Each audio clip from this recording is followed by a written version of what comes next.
আপনাকে কি করে ভালো না বাসি ইয়া রাসূলুল্লাহ। যখন আপনি আমাকে ভালোবেসেছেন সেই 1400 বছর আগে, যখন আপনি আমাকে মিস করতেন, আশা করতেন যেন আমার সাথে দেখা করতে পারেন, অথচ তখনও আমি জন্মই হইনি।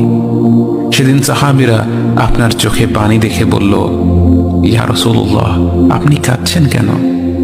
আপনি বললেন, আমার ভাইদের খুব দেখতে ইচ্ছা করছে। সাহাবীরা বললেন, আমরা কি আপনার ভাই নই ইয়া রাসূলুল্লাহ? আপনি বললেন, না, তোমরা আমার সাহাবী। আমার ভাই হলো তারা যারা আমার পরে আসবে এবং আমাকে কখনো না দেখেও তারা আমাকে বিশ্বাস করবে। মৃত্যুশয্যায় শুয়ে আপনার অন্তরে এই চিন্তা ছিল যে আমাদের পরিণতি কি হবে। উম্মতি উম্মতি বলতে বলতে আপনি আপনার রবের নিকট ফিরে গিয়েছেন।